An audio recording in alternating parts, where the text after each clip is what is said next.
Yada Yahuwah. Shalom. Where is this?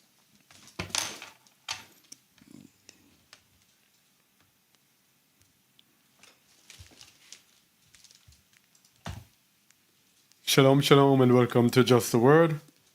And we are here for another Shabbat teaching under the inspiration and the watchful eye of the Great One, Yahuwah Sabaoth, to whom we give all thanks and praises because He is the one who makes all this possible. He is the one who gives us the opportunity to change our lives from darkness and to bring us into His marvelous light. And it is in this light that we are bringing this teaching today as He edifies us more and more about the right way, about the way of pleasing Him. And today our topic is why we must be unprofitable servants to enter into the kingdom. Why we must be unprofitable servants. So the question to begin with, are you an unprofitable servant? Am I an unprofitable servant? Because there are many aspects to our salvation. And this is just one of them, one of the many aspects that has been ignored because we mainly pursue mainstream keywords like to have faith, to believe, to be born again, to be baptized. There are just some mainstream keywords that we use, and we kind of use them to assure ourselves that we are there. But there is much more to it, much more to it. And as we go along on Just a Word, this is what we're trying to do as we ourselves are edified, because this is as much for me as it is for you. For all of us who say we are believers, as we are edified, we pass these things along. And by the way, we did a teaching called Grudges. I forgot the title about grudges.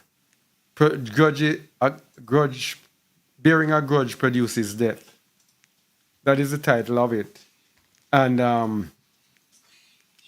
it's on YouTube here. And it's in the videos section. It was not live. So you can check it out because that also is very edifying as the part that grudge plays. No matter how we think we are sanctified, as long as we bear a grudge, we are on our way to death. And was it in the testimony of the patriarchs when he told us that when, not the testimony of the patriarchs, one of the apocalypse, I think of Paul, when he went down to Sheol and he saw people there who bear grudges with their brothers under punishment. And these are believers. So you may need to check that one out as well. So we're going to be looking today at, am I an unprofitable servant? Are you an unprofitable servant? And this comes to us from Luke 17:10.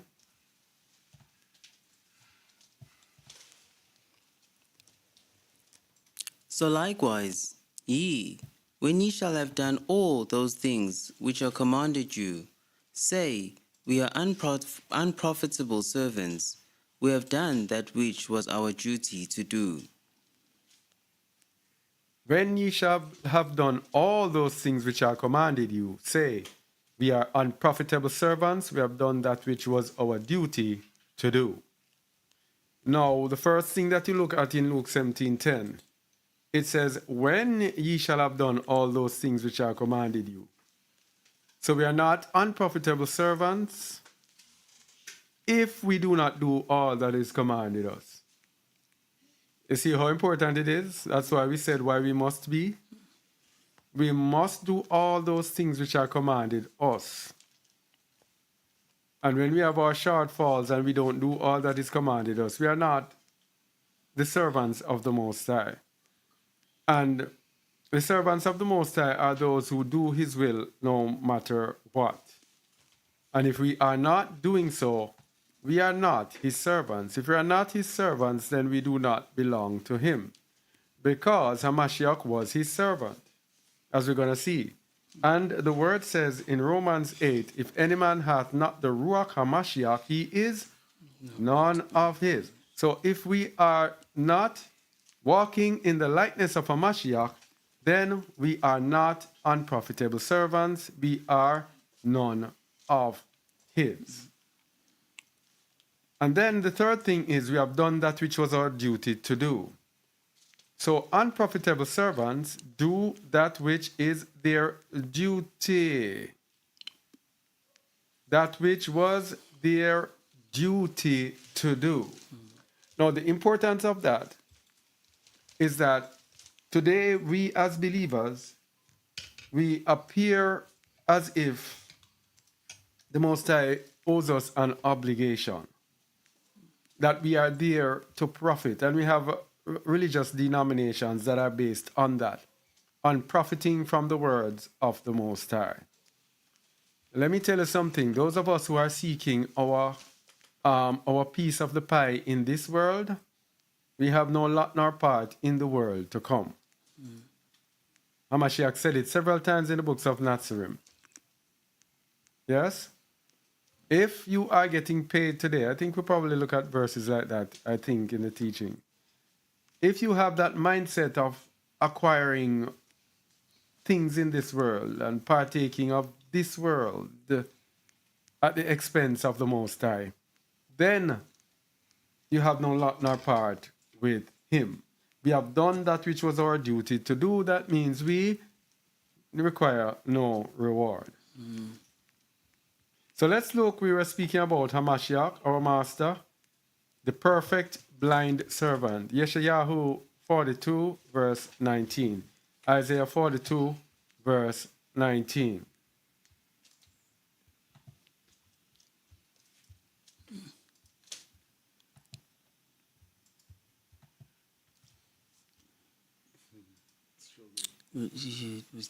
Sorry. Isaiah 42, 19. Who is blind but my servant, or deaf as my messenger that I sent? Who is blind as he that is perfect, and blind as Yahuwah's servant? Who is blind but my servant? We know he's speaking prophetically about Yahusha, and in a wider extent, it's speaking about the nation of Yasharal. Now, this is another thing we need to highlight. Prophecies are usually twofold or even multifold. It is foolhardy for us to believe that, okay, it's speaking to about Yasharal. It's also speaking to Hamashiach, and it's also speaking to us, as we're going to see. The error is to think that because we identify it as being of Yasharal, because Old Testament only people say, for example, this is speaking about Israel, it's not speaking about any Messiah. And so they use it to disqualify the Messiah. And what they would say is that we are using these things to build a case for a Messiah. But it's speaking about Yahusha HaMashiach, it's speaking about the nation of Yasharal, it's even speaking about us as individuals. Go to John 9:39 and we will see that. This is what Hamashiach was referring to.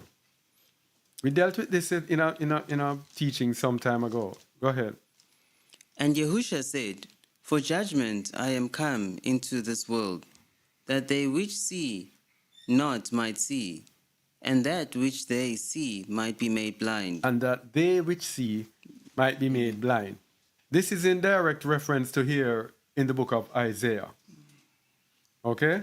Direct reference to the book of Isaiah. They which see might be made blind. And in Isaiah it says, Who is blind as he that is perfect?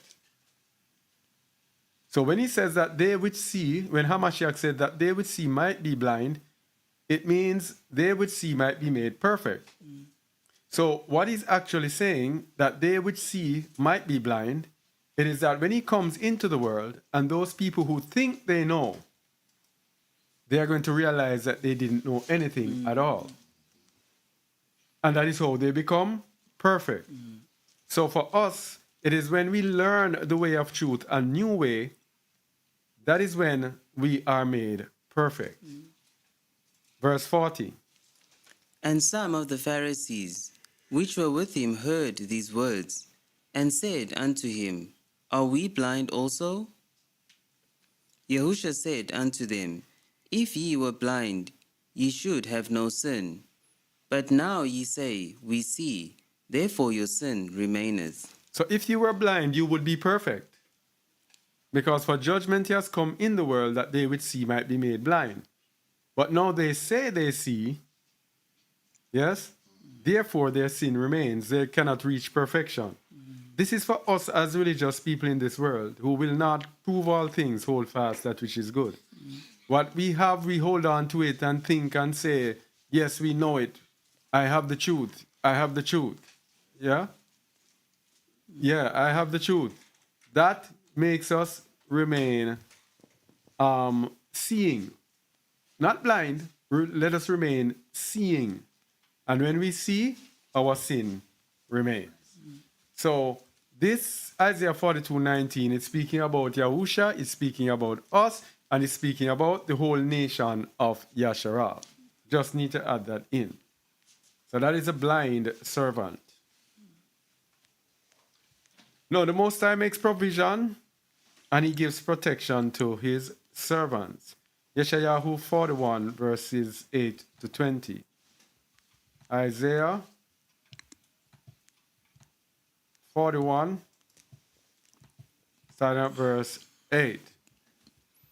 But thou, Yasharal, art my servant. There we go. That's why we're telling you about his servant. Yasharal, his servant. Yahusha, his servant. We are to be his servants. Continue. Jacob, whom I have chosen, the seed of Abraham, my friend. Thou whom I have taken from the ends of the earth, and called thee from the chief men thereof, and said unto thee, Thou art my servant. I have chosen thee, and not cast thee away. Fear thou not, for I am with thee. Be not dismayed, for I am thy allure. I will strengthen thee, yea, I will help thee. Yea, I will uphold thee with the right hand of my righteousness. Behold, all they that were incensed against thee shall be ashamed and confounded. They shall be as nothing, and they that strive with thee shall perish. All right, so when we are servants of the Most High, we are under his hand. We are under his protection. We are under his provision. That is why we tell people, when we say, for example, you come out of the midst of Babylon, it is not us concentrating, oh, what is going to happen to us? Where are we going to get this? We're going to get provision. Where are we going to... It is that you have chosen to be his servant. You have chosen to not be a servant of sin. You have chosen to not be a servant of Babylon. And you have chosen to be a servant of Yahuwah. And as such, because we are his servants, his responsibility as our master, as long as we do his will, is to provide for his servants.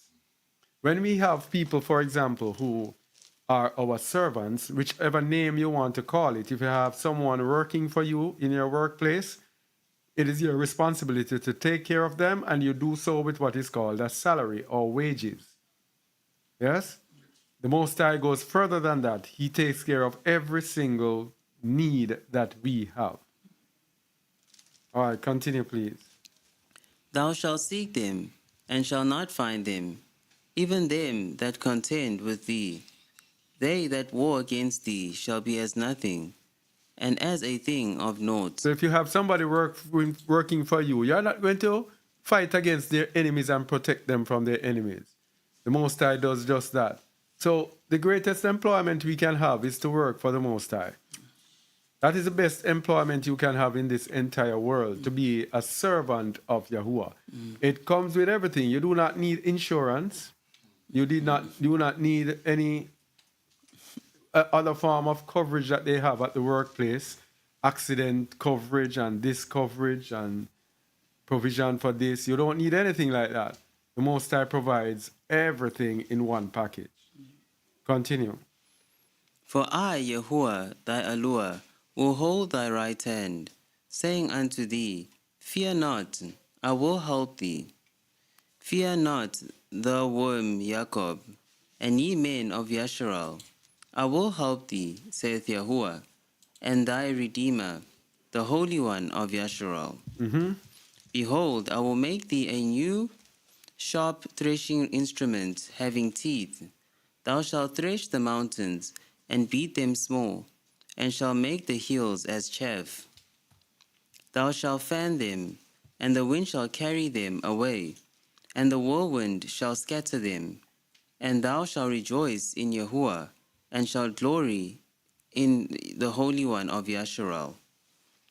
When the poor and needy seek water, and there is none, and their tongue faileth for thirst, I, Yahuwah, will hear them. I, Yahuwah of Yasharal, will not forsake them. All right, so this is what we're telling you about the provision. When you come out of her, my people, Yahuwah is the one that takes care of you. Now, there is a thing that is coming up and that is upon this earth. Hey, you know, the Revelation, the book of Revelation is coming, just unfurling. So much so, it has become so nice to understand it, and yet so horrifying. The mark of the beast, the number of his name, and the image of the beast. The people don't understand. When you stay in the midst of Babylon, the Babylonian system is going to just turn drastically. And if you're not partaking of all of those things, woe be unto you. But if you partake of those things, woe be unto you. Because this woe is from the Most High.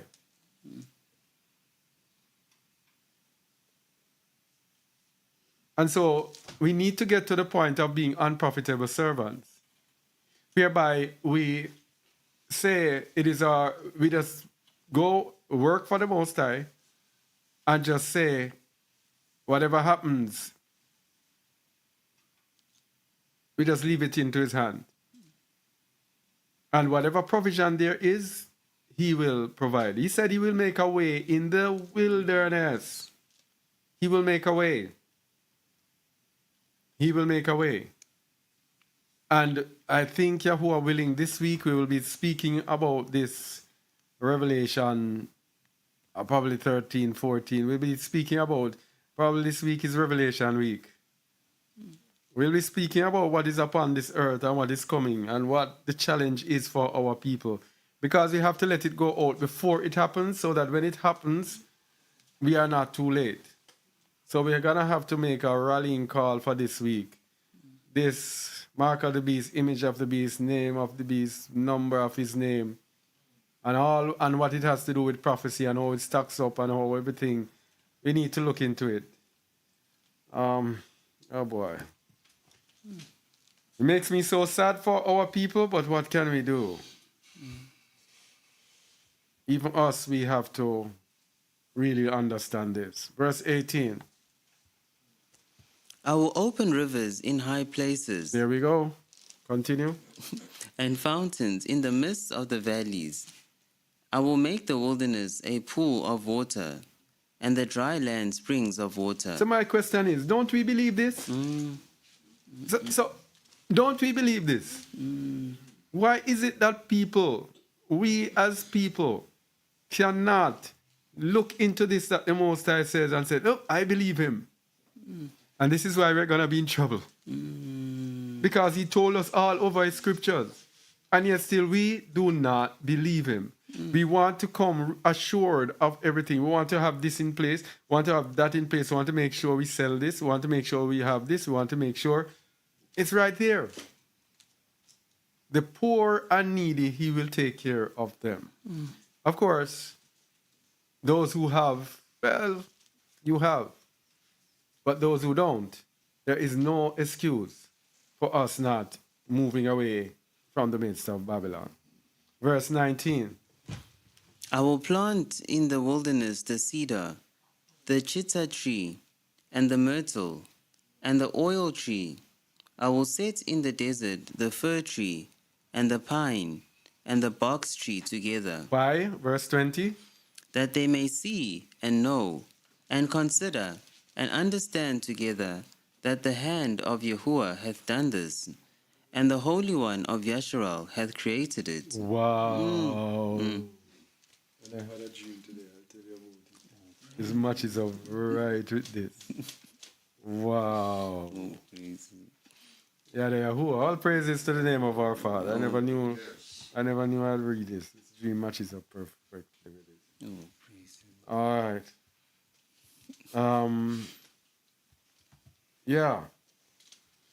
So remember though that we have really don't have any choice about this thing about being servants. Because we were bought to be his servants. Yahushua HaMashiach purchased us. Yeah? We were purchased to be his servants to do what he commands. Bought at a price. Isaiah 43:1. But now, thus saith Yahuwah that created thee, O Jacob, and he that formed thee, O Yasharal, fear not, for I have redeemed thee. I have called thee by thy name. Thou art mine. Yeah? We belong to him. I have called thee by thy name. Thou art mine. Deuteronomy 24:22. Because we are his bondmen, servants, therefore we must do what he commands. And thou shalt remember that thou wast a bondman in the land of Egypt. Therefore, I command thee to do this thing. in other words, what is he saying here? You were a bondman in Egypt. I have bought you from Egypt. Therefore, I command you to do this. Notice, he did not command the nations. Notice he said who he command. There was a bondman in the land of Mitzrayim. Who did he say is mine in Isaiah 43:1? O Jacob, O Yasharal, you are mine. It's not everybody who is his. But because of his mercies, he allows the nations to come and partake of this covenant. It is us who are his, and because we are his, therefore I command thee to do this thing. So when we become his servants, and we disobey and we do not obey his commands, problems. Problems. New Testament bondmen, New Testament slaves. Because people do not understand that the word bondmen means slaves. 1 Corinthians 6 verse 20. For ye are bought with a price. Therefore exalt Yahuwah in your body and in your ruach, which are allures. Which are? Allures. Your body and your ruach belongs to Allure. And verse 23 of 1 Corinthians 7 says, Ye are bought with a price. Be not ye the servants of men. We are bought with a price. The price is the blood of Hamashiach. He redeemed you. He redeemed me. He redeemed us. Be not ye the servants of men. Servants. So, what are you telling me? That as a believer, I must not serve my brother? Is that what it's saying? That's not what it's saying. There are I think about 3 different meanings of servants. This servant, when it says, be not ye the servants of men, it is the word doulos. It is the one that we must be of the Most High. And the word doulos is from G1210, which means a slave. Do not be the slaves of men. But, Shaul says, in love, serve one another. It's a different serve, and we're going to see the meaning of the two types of servant. The one that you do for men, and the one that you are supposed to do for the Most High. Of course, we can be doulos for men, but that is when the Most High sends us into captivity. All right?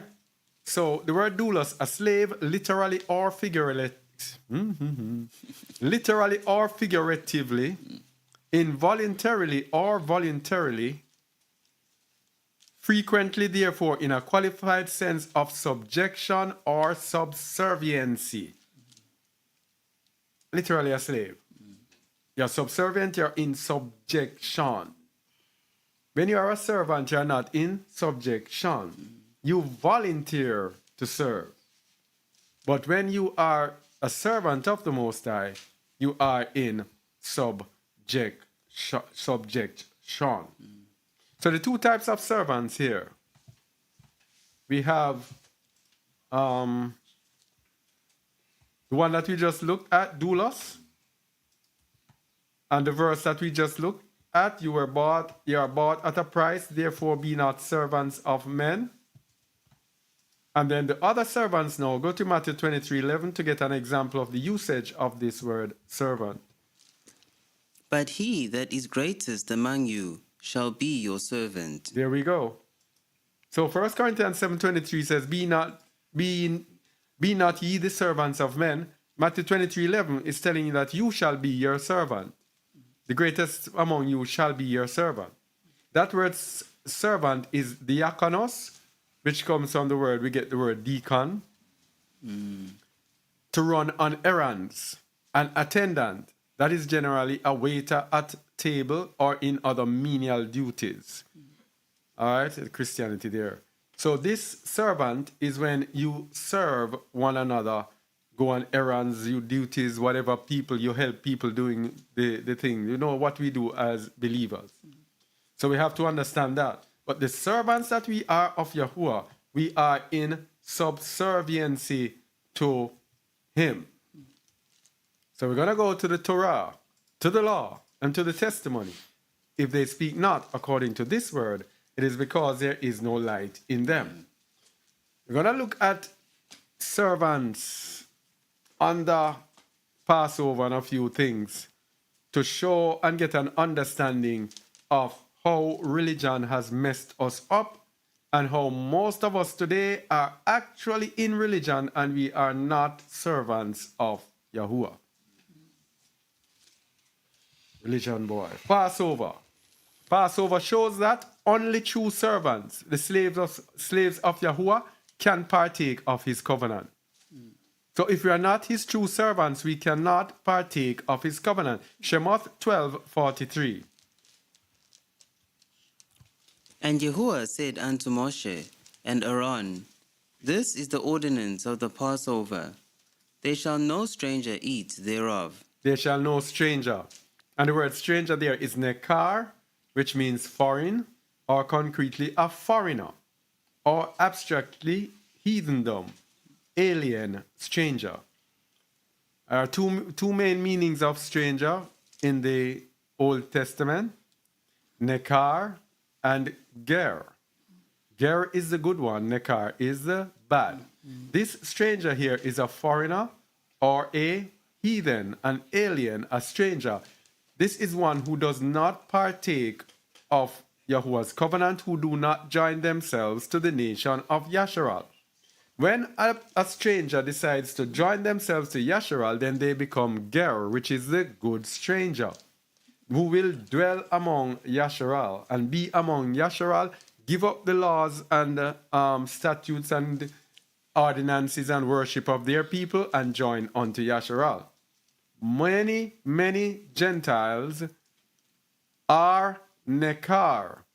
They are unwilling to join themselves to Yasharal, yet they want to take up the word and the way of the Most High. There shall no stranger, there shall no nekar eat thereof. You see, if you just look at the English word and say, okay, there shall no stranger eat thereof. And then it goes on a few verses down and says, a stranger can circumcise themselves.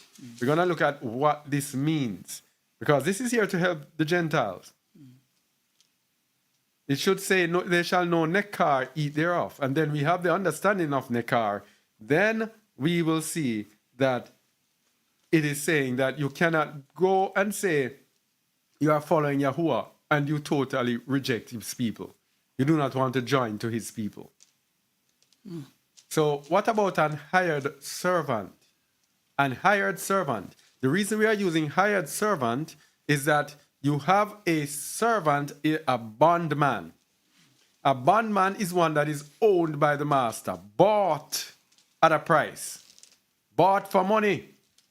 And then you have the hired servant who gets paid. I want you to listen to this carefully. Exodus 12:45. A foreigner and an hired servant shall not eat thereof. You see it? You cannot partake of the Most High's covenant if you are an hired servant. An hired servant is one who gets paid for what he does. You see those denominations where the pastor gets a salary? Zip. Huh? That's I like that. That's a profitable servant. And because he's a profitable servant, he cannot partake of the Most High's covenant. This is the danger of money. When we are called to be. And so this is why YouTube has destroyed. You know, YouTube. I love YouTube because it gives us an opportunity to put out the word. But YouTube has destroyed the believers totally by giving us the opportunity to monetize. As long as you monetize, you are an hired servant. That is why so many prophets and prophetesses got mixed up. Hired servants. We are supposed to be servants of the Most High, and then he will provide for us. Oh boy. Let's continue. But if we are owned by the master, we can be partake of his covenant, even if we were strangers before. Exodus 12:44. But every man's servant that is bought for money, when thou hast circumcised him, Then shall he eat thereof. You see it? Bought at a price. Circumcised. And we know our circumcision is circumcision of the heart through repentance and baptism. Then shall he eat thereof. Then shall he partake of it. But if he is hired, or if he remains a stranger, then he cannot partake. You see how many people that get rid of? Those Gentiles who do not want to have anything to do with these people. Oh, I'm grafted in. Grafted into what? And also those people who do it for the money. And that word servant there, every man's servant is H5650. Echbed, from a servant, bondage, bondman, servant, servant. So it's another servant, which means a bondman. It is someone who you own. That is why it says a servant that is bought for money. So only those who are bought for money can partake of the covenant. Whether you be Israelite or you be a stranger. More confirmation in Leviticus 22:10 and 11. There shall no stranger eat of the kadosh thing. A sojourner of the priest or an hired servant shall not eat of the kadosh thing. So if you are a sojourner, which means you are visiting, you cannot partake of the covenant. Yeah? You're just visiting, passing through the priest. You cannot partake. If you are paid, hired servant, you cannot eat of the set apart thing. But verse 11 tells you who. But if the priest buy any soul with his money, There we go. You see it? Read it again, please. But if the priest buy any soul with his money, he shall eat of it, and he that is born in his house, they shall eat of his meat. If the priest buy any soul for money, anyone that is bought or born in his house, that means that soul has not been tainted. Yes? Then he shall eat of his meat. And that is why in the book of Ezekiel, it tells you about the stranger who dwells among his people who shall partake of the inheritance. They shall receive inheritance in the land. Those who dwell among you, who have children among you, they shall receive an inheritance with you. Anyway, don't want to come off it and go there. So let's look at the law of redemption. We're talking about strangers, servants, slaves.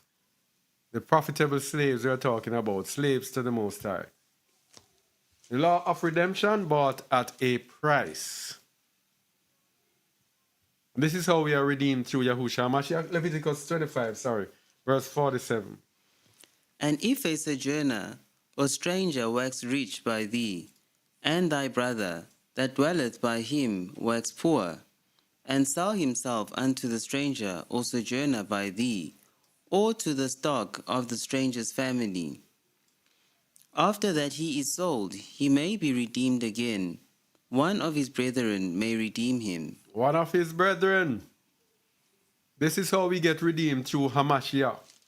We did a teaching on justtheword.org about redemption. What does redemption mean in the Bible? And we did one on salvation. We showed that salvation is for all, but redemption is only for Yasharal. All right? Might want to check that out. It's a very deep, detailed teaching on redemption. So one of his brethren may redeem him. Verse 49.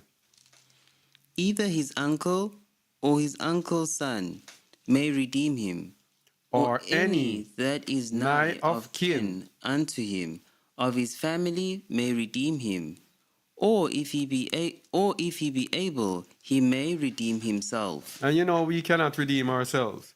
So because Yahushua HaMashiach is our family, Yahushua HaMashiach is able to redeem us. Our redemption is different from salvation. Partakers, both the same, both interchangeable. It's a long thing. So, it spoke about the father's house in Leviticus 22:12. Let's see what happens in the father's house. If the priest's daughter also be married unto a stranger, she may not eat of an offering of the kadosh things.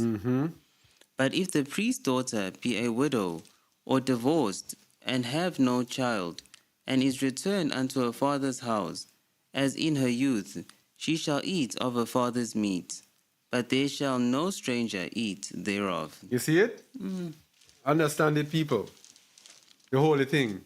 If the priest's daughter be married unto a stranger, she may not eat of an offering of the set apart things. That disqualifies her.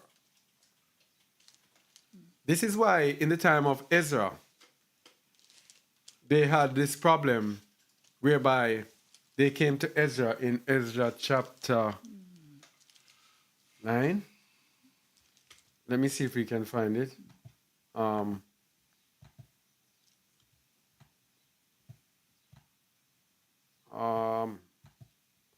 Ezra chapter 9, I think. I never... Is it 9?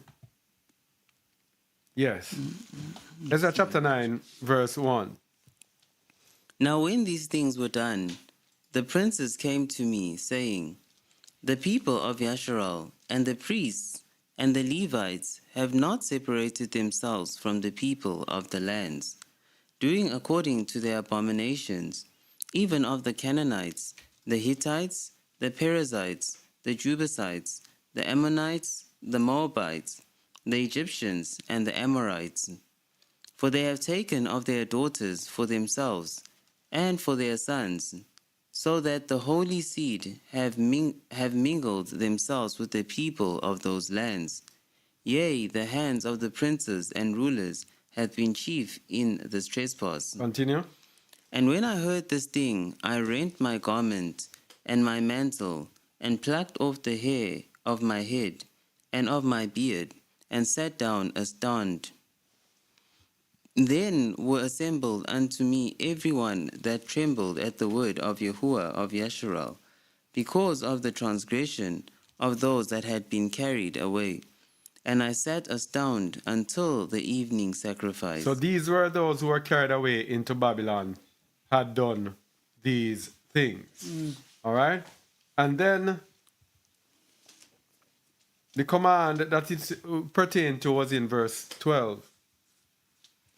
Now therefore, give not your daughters unto their sons, neither take their daughters unto your sons, nor seek their peace or their wealth forever, that ye may be strong, and eat the good of the land, and leave it for an inheritance to your children forever. And then in chapter 10 now,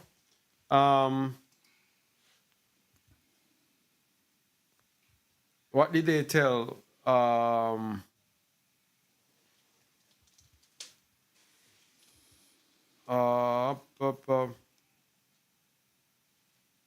Verse 11, chapter 10, verse 11. Now therefore, make confession unto Yahuwah Alua of your fathers, and do his pleasure, and separate yourselves from the people of the land, and from the strange wives. Continue. Then all the congregation answered and said with a loud voice, As thou hast said, so must we do. All right, so that is why that occurred. All right? This is why this occurred, and we are a royal priesthood now. Verse 13 of Leviticus 12. But if the priest's daughter be a widow or divorced and have no child, and is returned unto her father's house as in her youth, she shall eat of her father's meat. Now for us, the Father here is the Most High. So this is why you had verse 13 is why in Ezra they separated themselves from the strangers of the land. Okay. Now let's look at the redemption of Jacob. The redemption, Isaiah 48:20. Hold on, please. Okay. I don't have the Moses, so longer. Isaiah 48:20. Thanks. Go ahead. Go ye forth of Babylon, flee ye from the Chaldeans. With a voice of singing declare ye, tell this, utter it even to the ends of the earth. Say ye, Yahuwah hath redeemed his servant Jacob. Notice the tense. Yahuwah, it didn't say Yahuwah will redeem. It says Yahuwah what? Hath redeemed. Hath redeemed his servant Jacob. So because the Most High has redeemed us, that is why we go forth out of Babylon and we flee from the Chaldeans. This word is so simple though.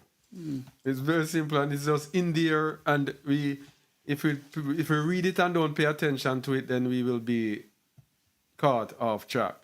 Isaiah 49:6, the redemption of our people. And he said, Is it a light thing that it is a light thing that thou shouldest be my servant, to raise up the tribes of Jacob, and to restore the preserved of Yasharal. I will also give thee for a light to the Gentiles, that thou mayest be my salvation unto the end of the earth. All right, so this is the salvation of our people, the purchase of our people through Yahusha HaMashiach.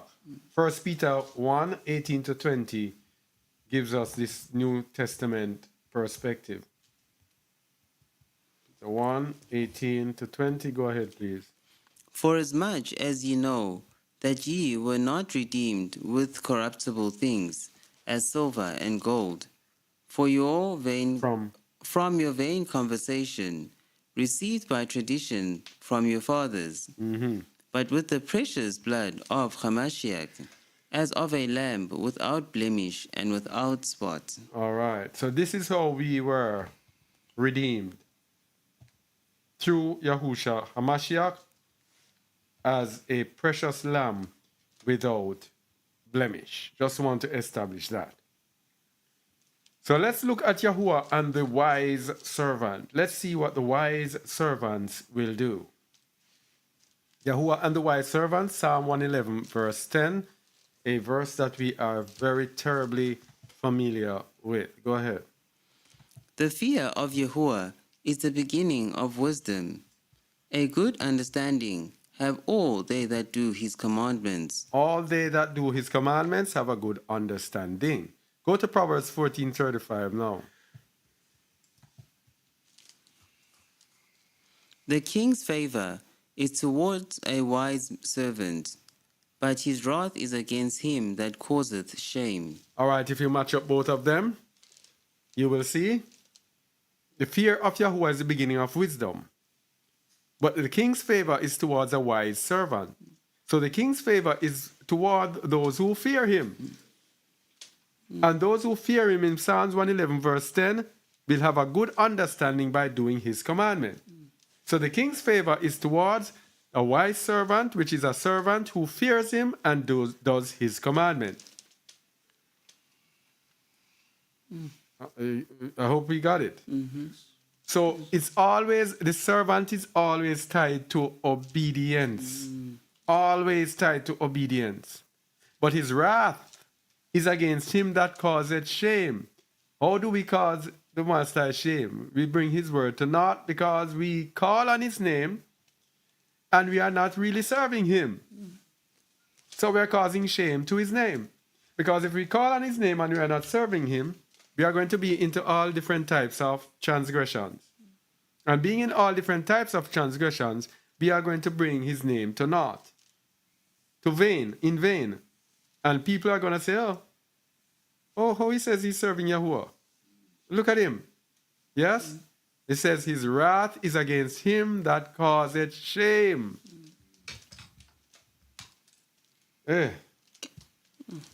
So the truly wise servant, Matthew 24, 45 to 51. Matthew 24, 45 to 51. Hold on, please. I'm a little off. All right, go ahead, please. Who then is a faithful and wise servant, whom his master hath made ruler over his household, to give them meat in due season? There we go. The duty of the wise servant. We're talking about us now. And this is even more so for people like me, who is giving meat to the people. To give them meat in due season. We cannot be slack, those of us who are speaking, teaching to people, delivering the word to people. We cannot be slack in giving them meat in due season. And the meat refers to the word in due season. Verse 46. Blessed is that servant, whom his master, when he cometh, shall find so doing. Verily I say unto you, that he shall make him ruler over all his goods. But what about the evil servant now? But and if that evil servant shall say in his heart, My master delayeth his coming, and shall begin to smite his fellow servants, and to drink and to eat and drink with the drunken, the master of that servant shall come in a day when he looketh not for him, and in an hour that he is not aware of, and shall cut him asunder, and appoint him his portion with the hypocrites. There shall be weeping and gnashing of teeth. So if we are not feeding the sheep of the Most High, then we are going to be hypocrites. And not even if we're not feeding them in due season. And we go about smiting this fellow servants and eating and drinking getting caught up in drunkenness of this world, then the Messiah will come upon us in a day when we least suspect it. A very dangerous, dangerous thing there. Very dangerous. I see those things, it makes me weary. As someone who is charged with feeding people in due season. All right. And let's look at the delicate upbringing of a servant. Go to John 3:3. The delicate upbringing of a servant. The servant is nurtured from a child until the servant gets mature. John 3:3. Remember, sorry. Remember, our teaching is the unprofitable servant. John 3:3. Yahushua answered and said unto him, Verily, verily, I say unto thee, except a man be born again, he cannot see the kingdom of Elohim. When we are bought at a price in Yahushua HaMashiach, we must be born again. He didn't buy us to remain as we were. He bought us to be reborn, to be transformed. He did not buy a sinner to continue in his sin. He bought a sinner to be conformed into his likeness so that we can please the Father and be accepted in his Father's kingdom. So the servant must be born again. Matthew 18:3-6, and I think you know this one as well. We've been using this quite of late. We've been using this one quite often. Matthew 18:2. And Yahushua called a little child unto him, and set him in the midst of them, and said, Verily I say unto you, except ye be converted, and become as little children, ye shall not enter into the kingdom of heaven. So the servant has to be like a little child. The servant has to have the humility of a little child. And this is another problem with us as believers. When we come into the world and we are given an opportunity out there to be preaching and all of that, pride is always a thing that that bothers us. And I know this too well. Pride. When you are given these gifts of teaching, always knocking at the door, always wrestling with you in some way, shape, or form, because pride comes in many different ways. Pride doesn't necessarily mean that you're boastful or anything. It will be there lurking in the background and will rise up in specific in certain situations. So humility, that's why we have to be like little children.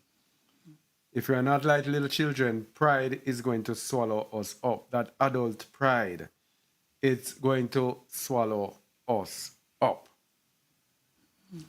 Verse 4. Whosoever therefore shall humble himself as this little child, the same is greatest in the kingdom of heaven. Whosoever shall humble himself as this little child. Verse 5. And whoso shall receive one such little child in my name receiveth me. But also, Continue. but whoso shall offend one of these little ones which believe in me, it were better for him that a millstone were hanged about his neck, and that he were drowned in the depths of the sea. All right, and that word offend there, not the usual meaning, English meaning, as we are used to. The word offend there means scandalizo, which means to scandalize, that is to trip up, figuratively stumble or entice to sin, apostasy or displeasure, make to offend. It is when we cause that little child to go into error. And that is why we have to be very aware and about the things that we put out, that we do not cause anyone to stumble by whatever we put out, especially in this time when we have a famine of the word. We have to make sure that what we put out is accurate and true, or else we will offend one of his little ones. Very important. All right. Do not accuse a servant to Yahuwah. This is another thing. As brethren, as believers, we must not accuse a servant to Yahuwah. You know, we have interactions and we have problems between believers. And some believers take other believers to the Most High in an accusatory fashion. In an accusatory fashion. We're going to see how this looks. Proverbs 30, verse 10. Accuse not a servant unto his master, lest he curse thee, and thou be found guilty. All right. Accuse not a servant unto his master. So when we as believers are to try to help each other, correct each other. But don't ever go to the Most High complaining about another believer. Yes? Don't ever go to the Most High complaining. Because that is the role of Hasatan. When we do that, we are doing Hasatan's will. Because Hasatan is the accuser of our brethren. Revelation 12:10. And I heard a loud voice saying in heaven, Now is come salvation, and strength, and the kingdom of our Allure, and the power of his Hamashiach. For the accuser of our brethren is cast down, which accused them before our Allure day and night. The accuser of our brethren. So we cannot be accusing the brethren. Very important. As we speak about servant there, these are little tips that we need to know. And remember, do not watch for iniquity. Do not watch for sin. Do not be there watching for your brother or sister to stumble or to trip up or to sin. And you go, yes, see that, I tell you about him, I tell you about her. There we go. Do not watch for sin. Isaiah 29:18. Those who watch for iniquity, standing, waiting to accuse. When we do this, we are doing the work of the devil. Isaiah 29, verse 18. And in that day shall the deaf hear the words of the book, and the eyes of the blind shall see out of obscurity and out of darkness. The meek also shall increase their joy in Yahuwah, and the poor among men shall rejoice in the Kadosh One of Yasharal. So that is a nice part of it. These are those who are going to rejoice, those who are going to benefit in the end times. But verse 20. For the terrible one is brought to naught, and the scorner is consumed, and all that watch for iniquity are cut off. All that do what? That watch for iniquity are cut off. And what do these people watch for iniquity? What do they do? That make a man an offender for a word. Hey, you watch for iniquity, a man make a mistake and say something, huh? There you go, and attack right away. And we often use the Torah. You shall not hate thy brother in thine heart. You shall in any wise rebuke thy neighbor and not suffer sin upon him. So we believe now it is our duty to sit and watch that person, to see that person make an error, and to go down and actually make that person an offender. What it means, you might not suffer sin upon your brother, is that if you see a person offend you, gently, kindly, respectfully, lovingly correct that person in a nice way. Not accusing See what you did? Yet you did that. It was wrong. You should not have done it. Yeah? You have to find ways to do it. So let's see that watch for iniquity. Read 21 again. That make a man an offender for a word, and lay a snare for him that reproveth in the gate, and turn aside the just for a thing of naught. So those who reprove in the gate are those people who are correcting the people. Yeah? And they set a snare for these people because they say, yes, you're there correcting. You're there correcting and look at you. And try to make that person an offender for the slightest mistake that they make. All right? Satan is the accuser of the brethren. So let's look at the unprofitable servant. Finally, we are there, Luke 17, verses 7 to 10. I'm not there, is it? Let me tell you when I read. Luke, what did I say? 7? 7 to 10.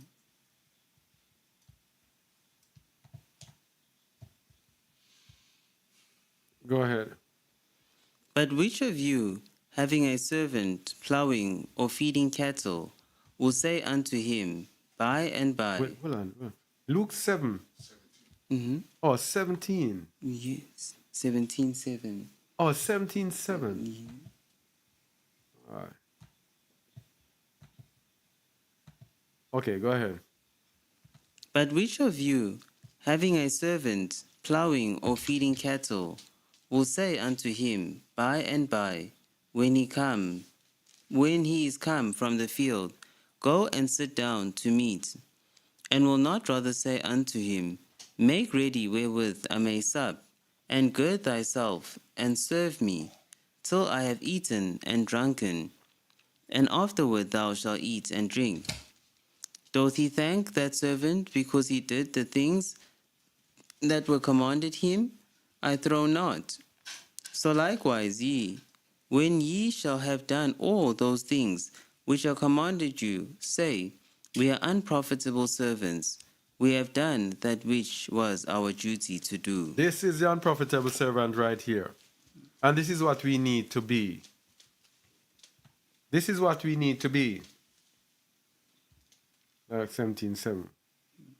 We need to have this mindset that our task is to just do what the Most High commands us. That's it. If we focus on the Most High's commands, then we would walk in obedience to Him and we would get in very, very much less trouble. If we put ourselves in the mix, if we put our concerns, our desires in the mix, we are going to get into trouble, into problems, because we are no longer unprofitable servant. Because look at the chain.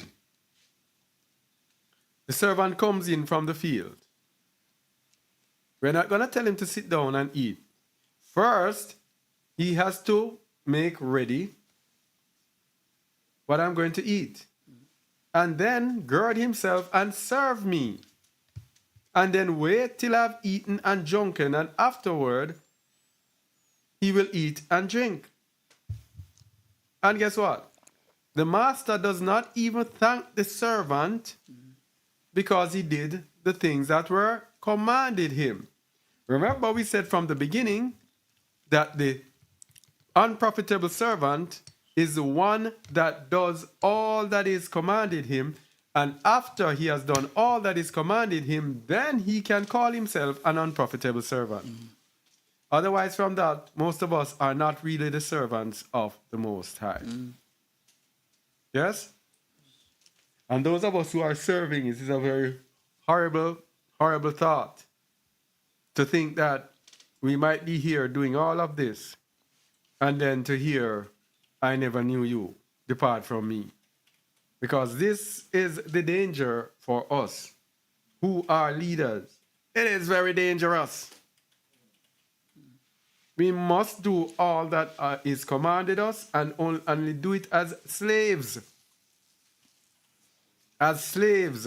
Have the mindset of slave who has no right to himself or nothing.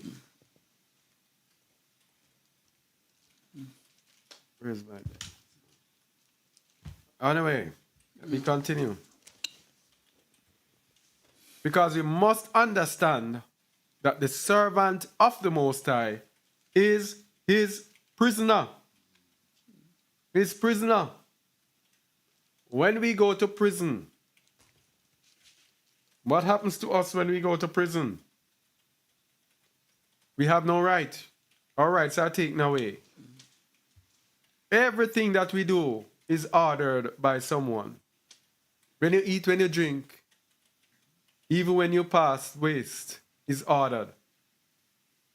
Everything is ordered in some way. When you go out to take exercise, it's ordered. Everything is ordered. So likewise with the Most High, his servants are his prisoners. Tehillim 69, 32 to 36. Psalm 69. Hold on, please.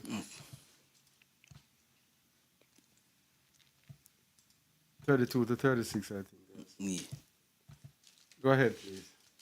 The humble shall see this and be glad, and your heart shall live that seek Yahuwah. Notice it starts with humility. Verse 33.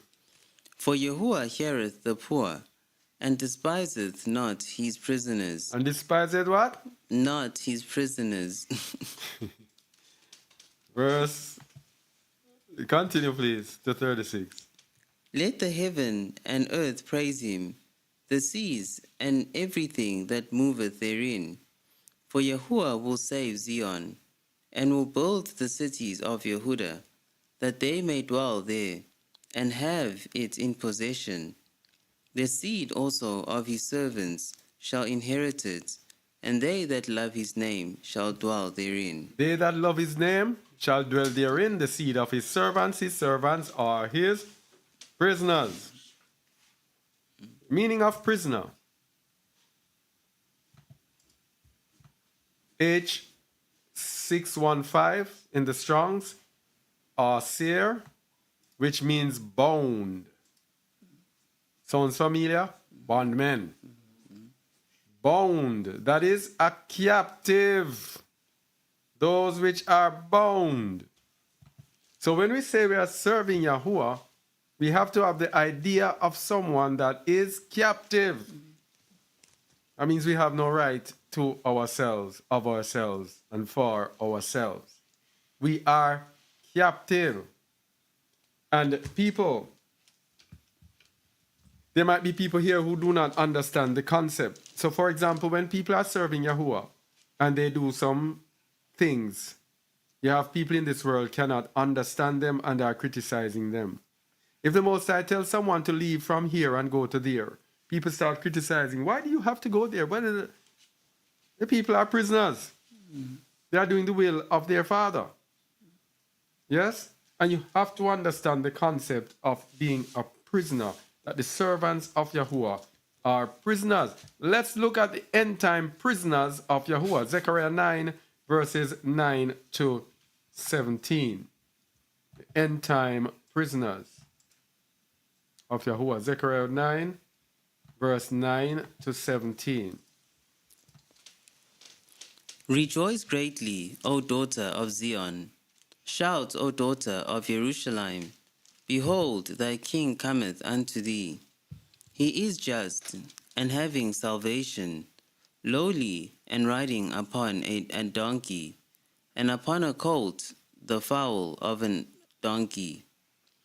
And I will cut off the chariots from Ephraim, and the horse from Jerusalem, and the battle bow shall be cut off, and he shall speak peace unto the heathen, and his dominion shall be from sea even to sea, and from the river even to the ends of the earth. Speaking about Yahushua HaMashiach, continue.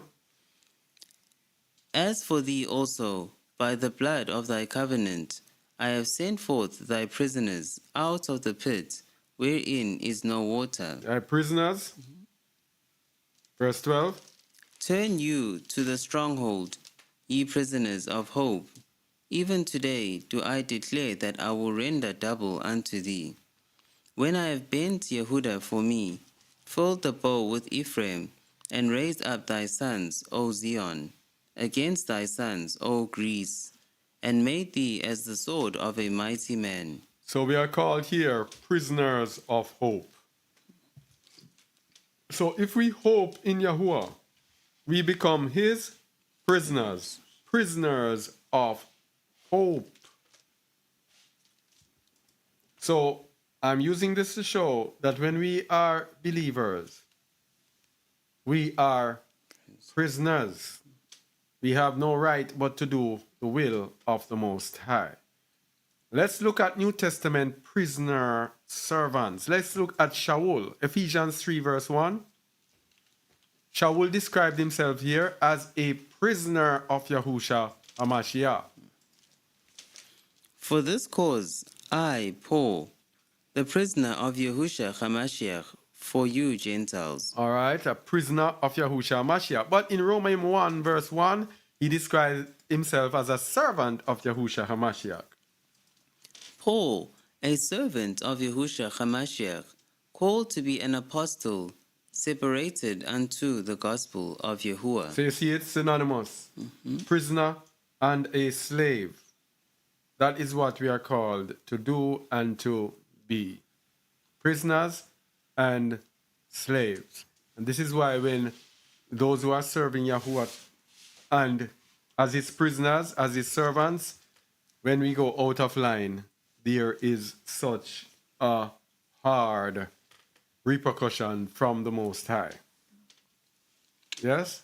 Because we are supposed to only do what he says we should do, nothing else, nothing else. Confirmation of this prisoner again, 2 Timothy 1 verse 8.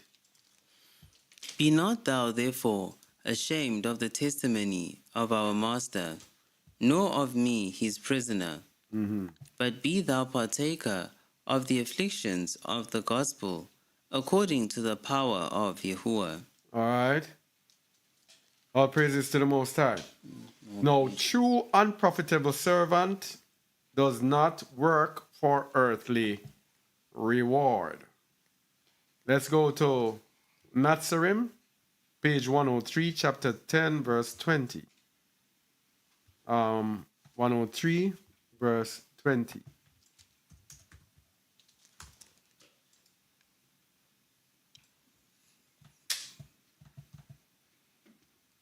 All right.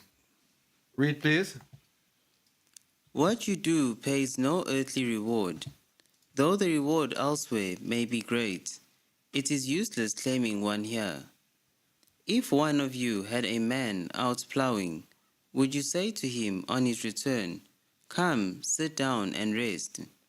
Is it not more likely you would say, "Go and clean yourself, get my meal ready, and after you have finished, go and eat yourself, then go to rest"? All right. What you do pays no earthly reward. I want us to look at that, people. What you do pays no earthly reward. So you see the church system and all of that, the monetary thing in the assembly, in the churches, that they are abominable. The reward is supposed to be in Shamayim. The provision comes from the Most High, but it pays no earthly reward. So those who are leaders, who are fattening up themselves with the things of this world and calling themselves men of the Most High, man of God, or whatever they call themselves, this is a grave error. Continue. Is any employer? Is any employer grateful because those who work for him do the things for which he pays them? So it should be with you. Having carried out your orders and done your duty, you should simply say, "We have only done the things we were supposed to do." All right. We have only done the things we were supposed to do. So the unprofitable servant does not work for earthly reward. Now let's look at some of the charitable acts of an unprofitable servant. Where is it? What am I doing?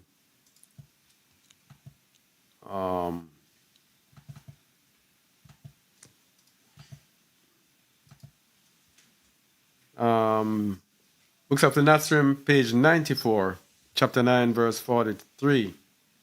Page 94, verse 43. Do all charitable acts privately, not displaying your righteousness to catch the eyes of others, for by so doing you void their benefits. Only those seeking public acclaim and hypocrites do these things ostentatiously. Never seek publicity for your deeds or goodness, nor let it be forced on you. I assure you that those who do these things have their reward on earth, and nothing awaits them elsewhere. And what? Nothing awaits them elsewhere. Nothing awaits them elsewhere. As servants, whatever we do that is charitable have to be private. Not displaying your righteousness to catch the eyes of others. For by so doing you void their benefits. So when you are to do what you are to do, and you have to do it in public, and to do it to be seen, yeah? It says only those seeking public acclaim and hypocrites do these things ostentatiously. Continue. When setting out on an errand of goodness, keep your right hand in ignorance of the left hand's deeds. Do your good deeds in secret, knowing they are not overlooked and will be duly rewarded. But do them without thought of reward, or they will lose their merit. All right, I forgot the connection that I got with this on that one.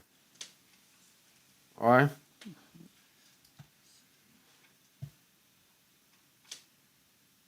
So, what is it? The burden of an unprofitable servant. Let me get which verse it is in Nazarene, because I think this is the last one in Nazarene. Where is it? Oh yeah. Last one. Page 146, chapter 15, verse 34. Page 146.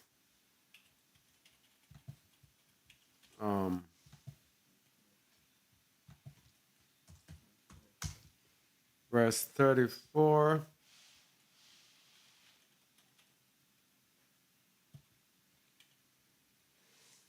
All right. So this is the burden. Sorry, let me get this thing on this.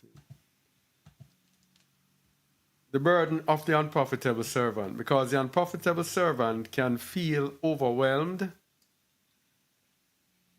by the task that is at hand. Because he's unprofitable, he's just doing what the master commanded him, and he might feel burdened by this task. Read verse 34, please.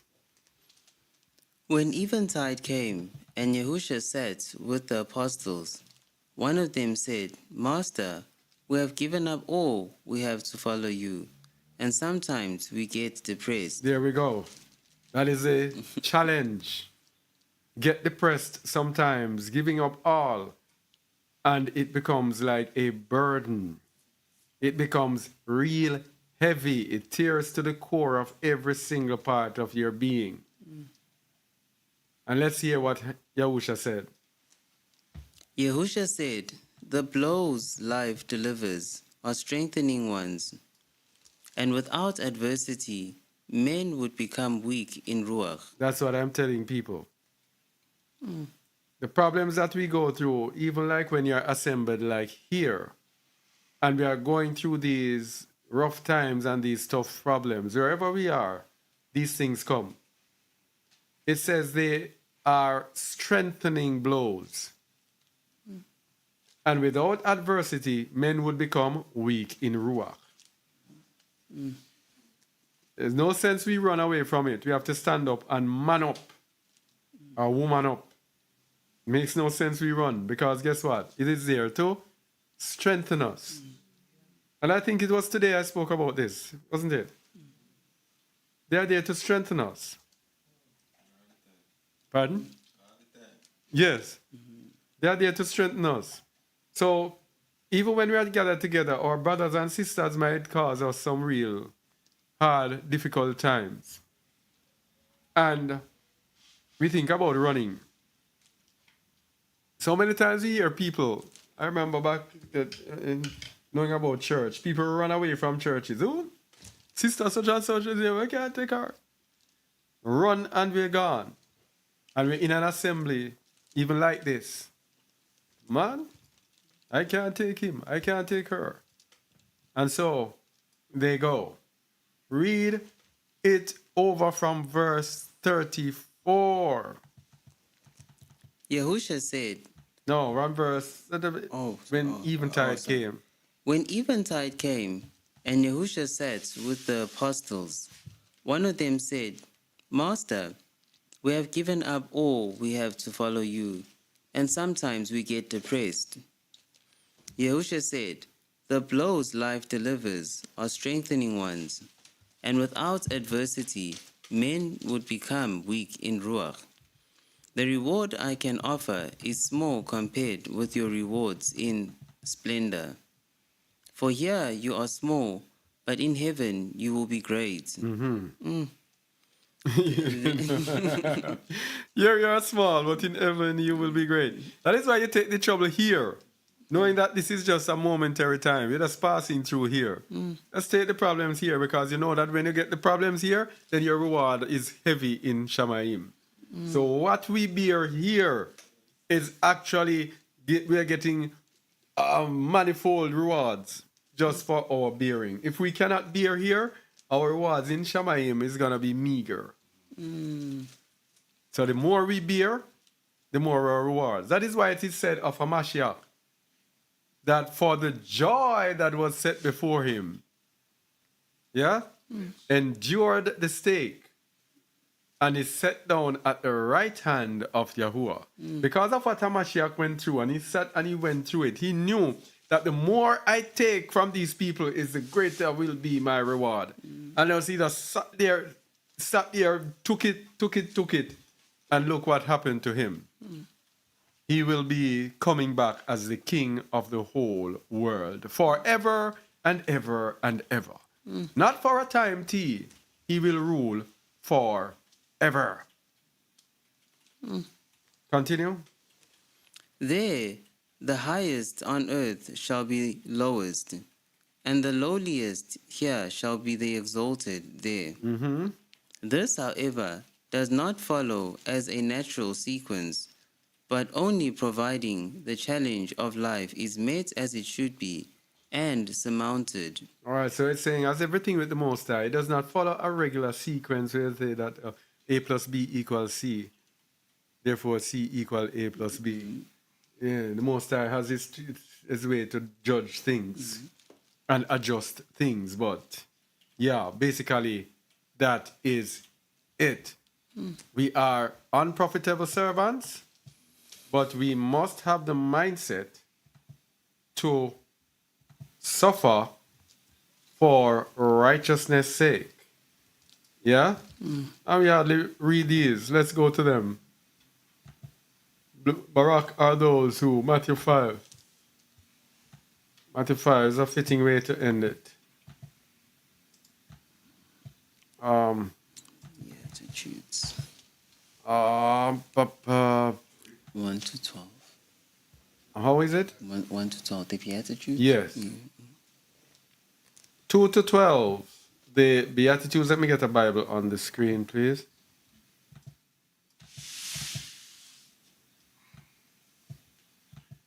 You know, we think we are so much into deeper things. We forget these simple things that we learned at Sunday school.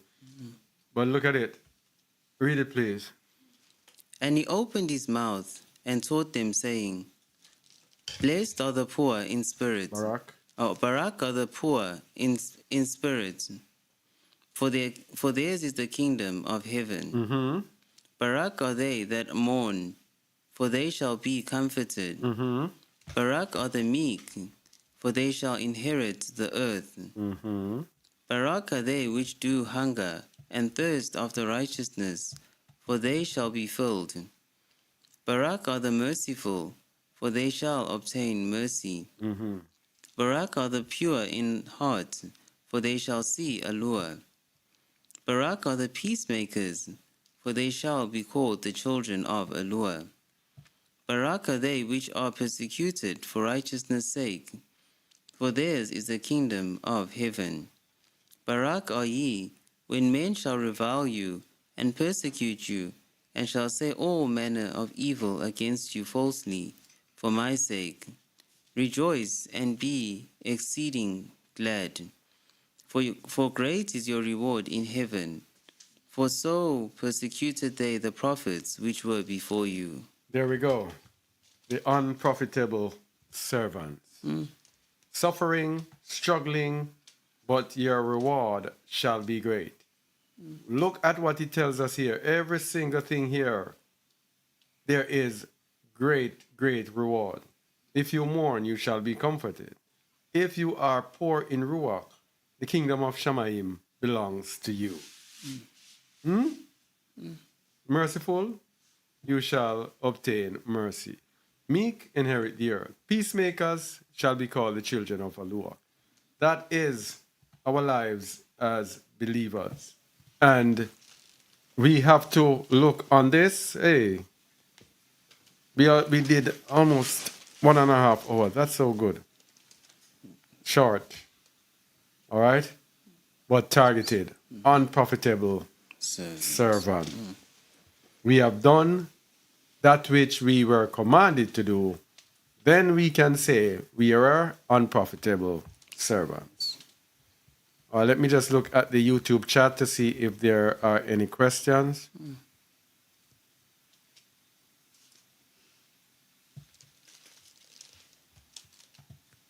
All right, shalom to Yamin, is in South Africa. All praises to the Most High. Praises. All right.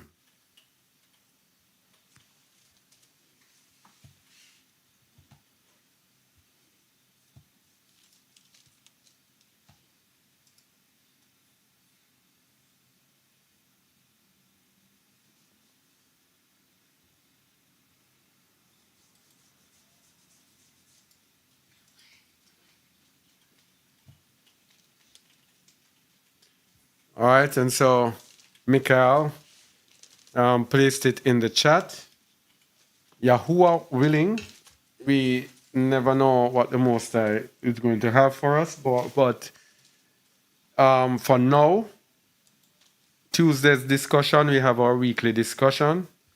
Last discussion was about what? Again?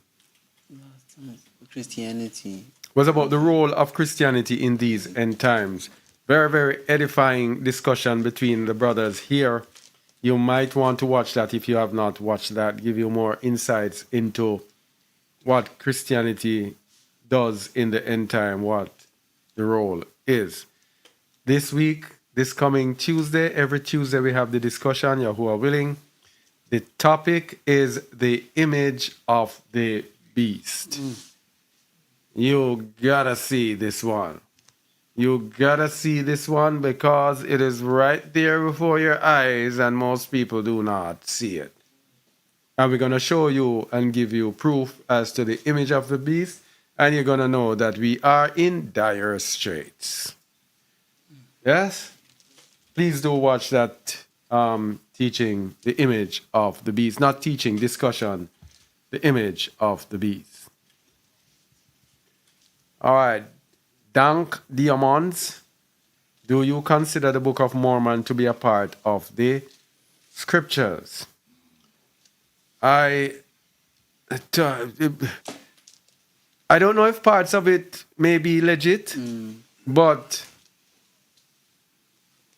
I am very suspicious of it. I don't know. Because I was trailing it one of the times that I went and I spent my time. And I went on a website, I call it Real Illuminati or whatever. And if they are telling the truth, well, they said that they were the ones who wrote the Book of the Mormons and they told us why they wrote it. And it was very intriguing.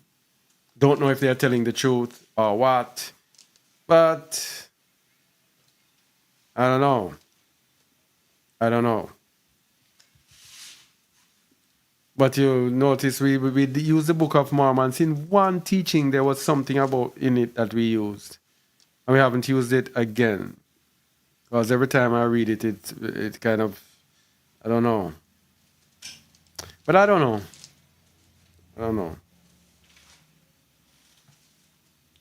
All right.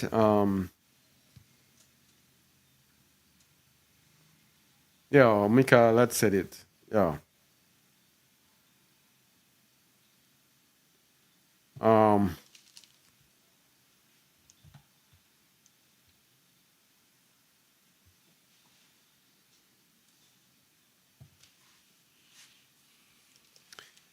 right, Remnant Child, are we in error if we warm food on Shabbat with microwave, air fryer, etc.? Of course you are. We are not supposed to be doing any work. Shabbat is a day when you just set aside and rest. And that rest means praying, worshiping, sleeping, or resting, reading His Word. Is 100% focus on the Most High.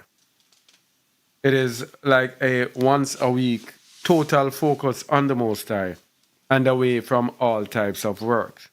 So what you need to do, you need to find out what the people who ask those. I'm not saying that you are, but people who usually ask those are people who do their traditional meals that they are used to during the week. With Shabbat, you try to find meals. We have the internet. You can find 1,000,001 meals that do not require heating up. Yeah? And you can fry the fish and eat bread. Just giving a simple example, as they did in the scriptures. Simple. And that is the whole thing, to find recipes that do not require you to cook. And there are many recipes that you can get, many examples of this that you can get. So it's just a matter of a change, a matter of, as the Most High said, and ye shall seek me and find me when ye shall search for me with all your heart. If you continue to do routines, then you will not go into any form of obedience. You will just continue in routines and continue in error. All right?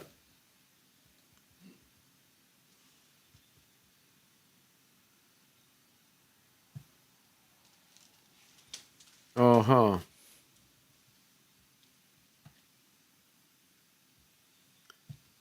We must seek the Most High with instructions, individually pray for wisdom. Oh, this is Veronica. Knowledge and understanding. Some people have to work on the Shabbat. Matthew 12, 1-2, Matthew 12, 8, Mark. No, that is a Christian response. We don't have to work on the Shabbat. We choose to work on the Shabbat. All right? Because the Most High says, I beseech ye, brethren, by the mercies of Allah, that you present your bodies a living sacrifice, kadosh and acceptable unto Allah, which is your reasonable service. Now, if, for example, you're taking care of someone, and you're the only one that is taking care of them on the Shabbat, that is not really work unless you are getting paid for it. So, if you have to, and you use some verses there that have no relevance to actually working on the Shabbat. When you can do things on the Shabbat, it is when there is no alternative, like the donkey in the ditch. There is no alternative, and you need to save a life, or you need to do something that cannot be done any other time. But working, huh? I'm saying it's not self-serving. Yes, it's not self serving. It's when you do service to others. Just like we have in the Testament of the Patriarchs, it tells us that Joseph told lies to protect his brothers who did him evil. Now, Joseph was not found accused of lying. Likewise, Zebulun stole his parents' clothing to clothe someone who was in need, his household's clothing to clothe someone in need, and yet he said he had not committed a sin unto death. So that is regarded with mercy before the Most High, because it is not self-serving. So when your Shabbat is self-serving, when you working on the Shabbat is self-serving, then you are in a problem. All right? Understand that it is sacrifice that is important.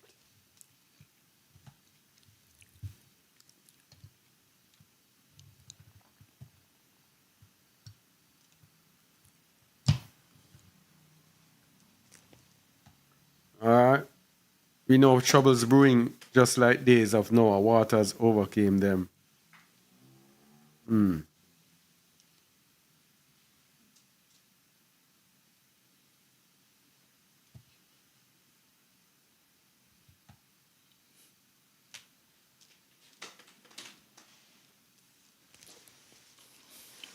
Oh, the like button. The like button. These algorithms here work by the like button, but the like button has something to do with their demonic algorithms. Yes? That's the thing about the like button. That's why we do not ask people to like anything anymore.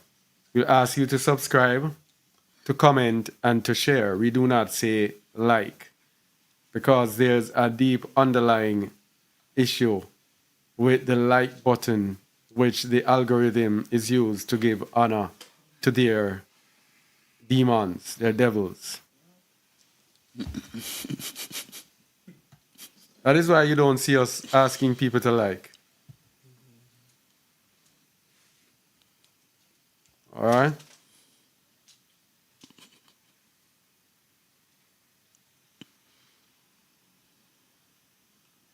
All right, who else is there? All right, yes, yes, Yahuwah my Aloha, I responded to that.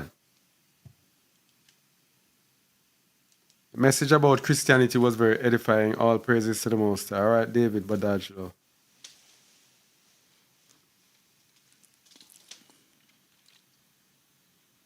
Boy, Mavis, you have such interesting stories. I have a relative that said the Most High is not real, but he reads the Bible and persecutes me. I don't want them around me. What are my options? Wow. I don't know what to say, actually, Mavis. That's how, you have some situations there. He reads the Bible, but he doesn't believe in the Most High. And he's persecuting you. The Bible says, Mavis, though, let me show you your options. Which verse is it? 2 Corinthians 6, I think it is.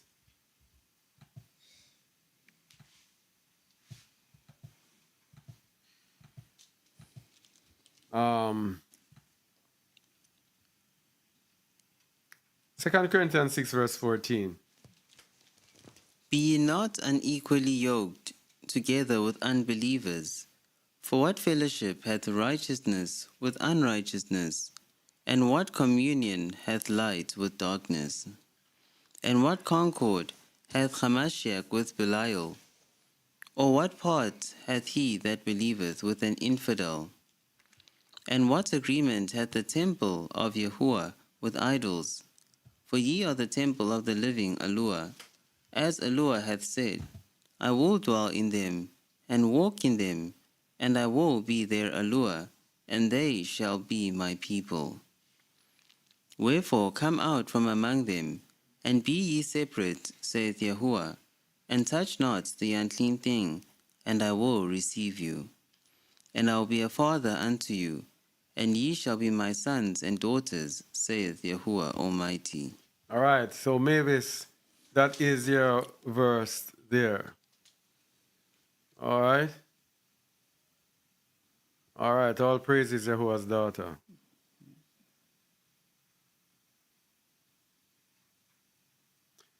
What's your take on the Kebra Nagast? Solomon and Sheba had a child. It's not mentioned in the scripture.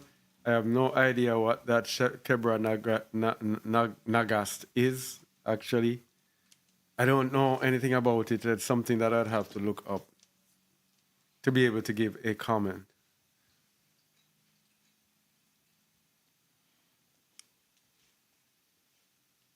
Everything I search for ends up coming from Revelation 2:9 and Revelation 3:9. I want to eat meals from our brethren. Like us here. We eat fish and what else? Vegetables and fruits. Grown provisions, yeah.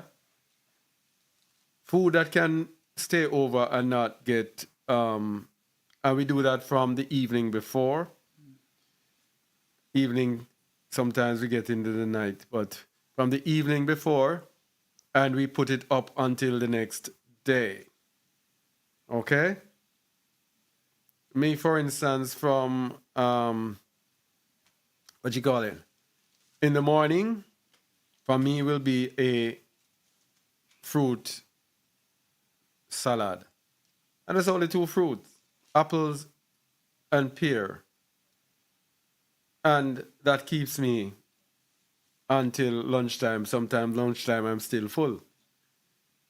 That keeps me, and it requires nobody to heat up anything. Just cut up the apple and the pear from the night before. Put it on the refrigerator. When the morning comes, take it off, and that is a meal. Pardon? And nuts and raisins. All of those things that you don't need. You can be very creative. Just think. What you don't need to heat up, and you just put them together, and you will be surprised to see that you have your Shabbat meals. Okay?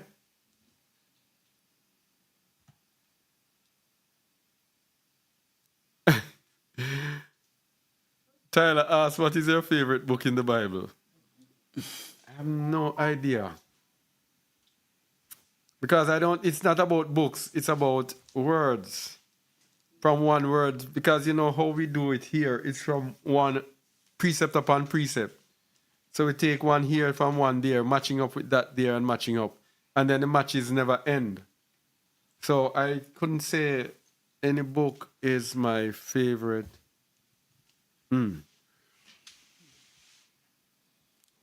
I don't probably, if I would say, probably Psalms would be the one that, I don't know. Because it had its times as well, so I don't know. We are still in captivity. I'm not Christian. See, that sounds contradictory. Yahuwah said, if it is good, we are now under the order of Melchizedek. Yah will straighten everything out soon. But what you are doing, sister, other people are witnessing to you. Many people are witnessing to you, those who are able to overcome. There are many people, my sister Veronica, that have made the sacrifice to not work on the Shabbat. I've had many testimonies from people who refuse to work on the Shabbat, and the Most High finds a way for them. So what you are doing is actually, what should I say? Playing like a victim of the system. A victim of the system, because you say we are still in captivity. I am not Christian. See, that sounds contradictory. Yahusha said, if it is good, we are now under the order of Melchizedek. Yah will straighten everything out soon. Yes, but he will straighten it out. But if he comes and finds you in error, my sister, you will not be a part of those who will receive. You have to understand, the Most High wants obedience first. The fourth commandment, yeah. Remember the Shabbat day to keep it kadosh. The Most High wants our obedience first, and then everything else comes. Remember we were speaking earlier, we were speaking in the book of Isaiah when he tells you that he will make a way in the wilderness. He will this, he will that. So everything that is not obvious, the Most High will turn it around. But how does he turn it around? When we make the sacrifice. When we make the sacrifice. That is how the Most High works. You make the sacrifice, then he steps in, but not before. And if we are found to be sinners in Isaiah chapter 1, look at this. This is speaking about the end times. Sister Veronica, the end times.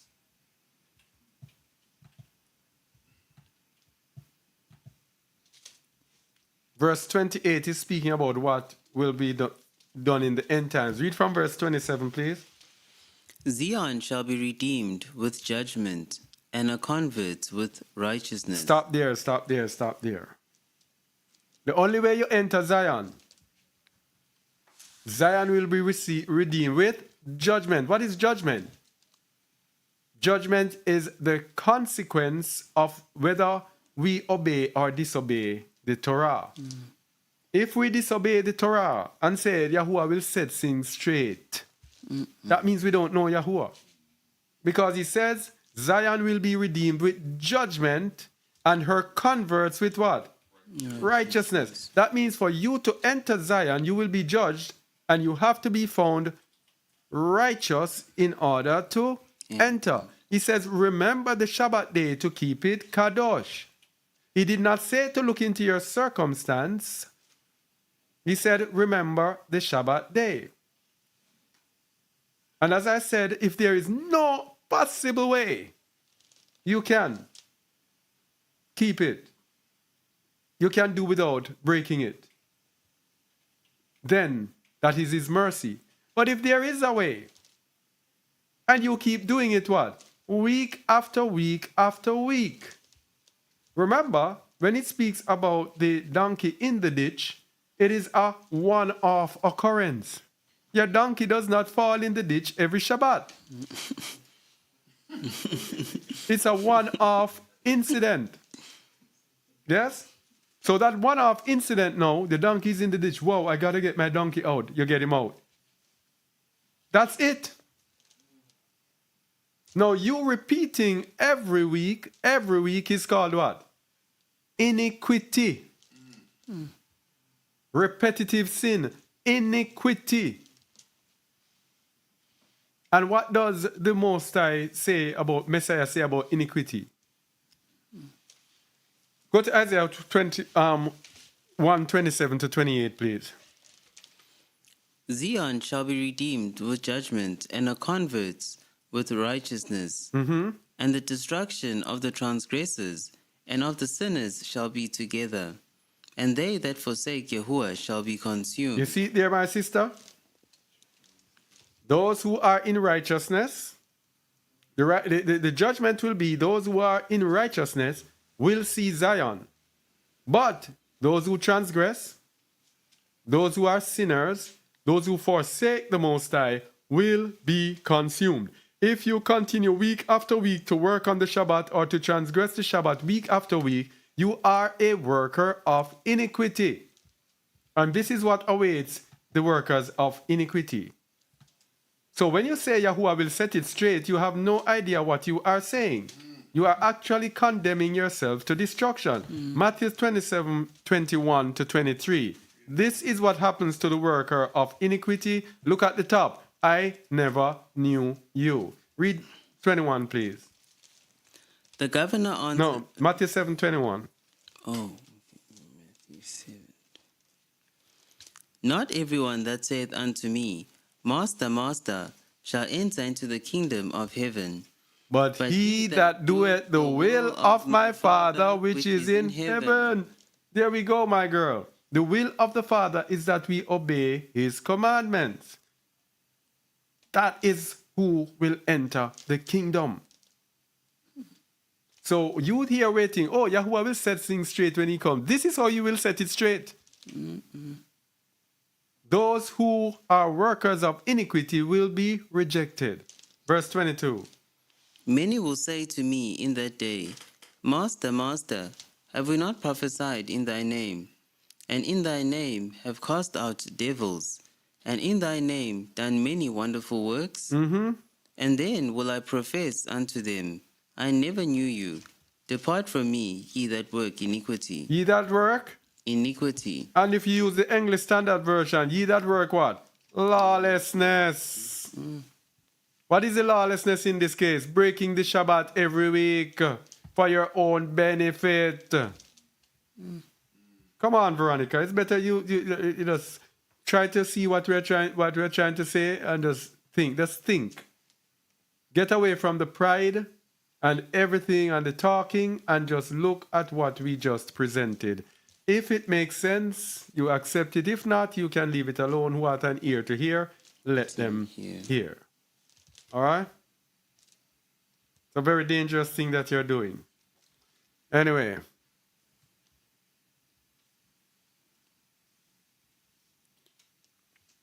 Obedience is better than sacrifice. Yes, Joshua.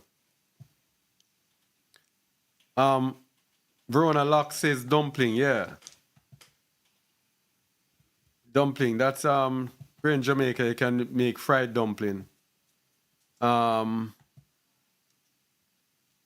Yeah. All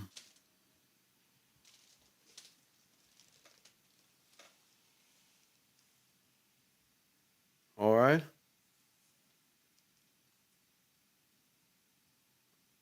All right, Sister Sharka from the Czech Republic. Wow, that's a far. Okay.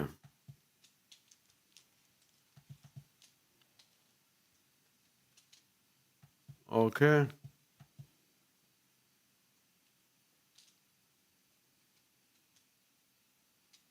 All right, this is a very good one. Learning the way. It says, I used to work on, let me get this thing here bigger.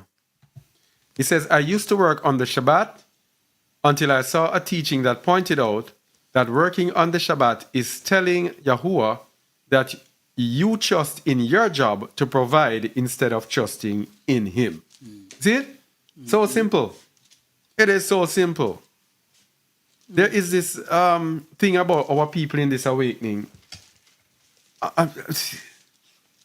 Our people seem to have this entitlement thing that the Most High is delivering Yasharal, so he's going to come with a slack hand. He's no respecter of persons. If you know what we know, he does not play. He's harder with his people than anything else. It's hard. We can tell you. Hard. And he's exact and he wants perfection. But the popular teaching over in the West is that we are Hebrew Israelites, we are Israelites, and so the Most High is going to come and gather us. So in the meantime, we just live and we just partake in this. I tell you that people are in for a rude awakening. Because the same Yahuwah in the Old Testament is the same Yahuwah you're going to see. He does not play. When Yasharal made one mistake, bam, serious. That's the Yahuwah that I know. No space. So thinking that, oh, he will set things straight. Yes, he'll set things straight, but we are not going to like it if we are found on the wrong side. All right?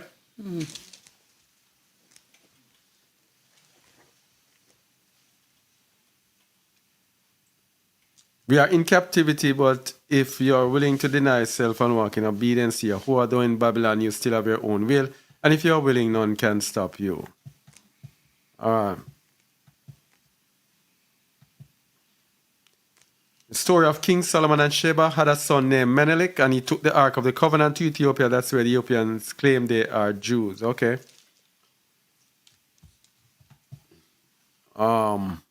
Someone says, like, when I am working on Sunday, the Christians come up to me. Are you working today on Sunday? I said, you're here buying, ain't you? The commandments, no buying or selling. I prepare boiled eggs, cold fish, cold instant coffee, but never cook, not even microwave. People twist scriptures for themselves to justify the way they want to live. Mishpat will be on them. Remember, only a remnant shall be saved. Very important point. All right. All right. So thank you all for watching. Less than 2 hours. Thank you for all those who commented, those who posed questions and made their comment. And yes. Someone says, that's what I told my children and others. He's the same Yahuwah that killed his people in the wilderness. Thank you very much. He does not play. All right. Thank you for listening and watching. Shalom, shalom, shalom. Shalom. All right. And remember, on Tuesday, Yahuwah willing, what is the image of the beast is our discussion. It should be at 10 a.m. Eastern time. Look out for that. Shalom, shalom, shalom.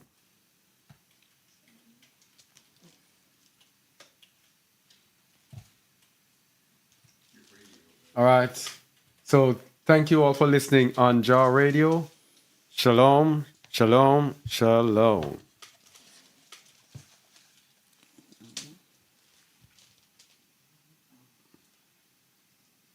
But this hat looks like Oriental hat. Orient? Chinese. Oh, but it says black Yeah. people. That's actually a thing in the Sutu people. That's a black people head. Okay. You don't like it? All the children are naked again. Oh, so another picture. Yeah. Okay. Yeah. Otherwise, it's great. Okay. All right. All right, shalom, and thank you very much. All right, let me see. We are on the chat. On Shabbat, can you go out sharing the word or evangelize? Sure, you can. No, we're not on the radio. It came off. Unless there's a buffer. Some employers have a work accommodation allowing workers to alter work schedules so you do not work on your Shabbat day. Okay.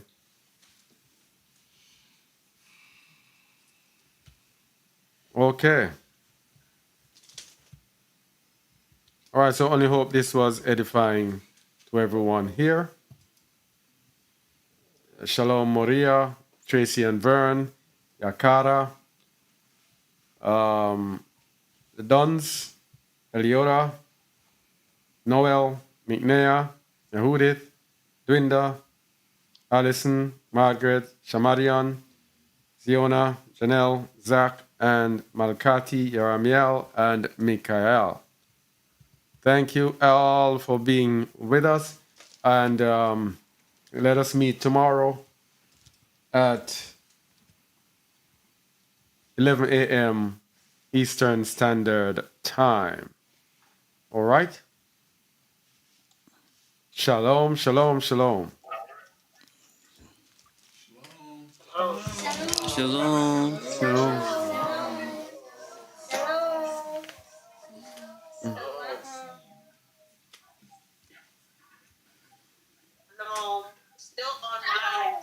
Still on the radio. It's idle. Uh, I'm in YouTube. Oh. Sorry about that. Shalom, shalom, shalom, YouTube.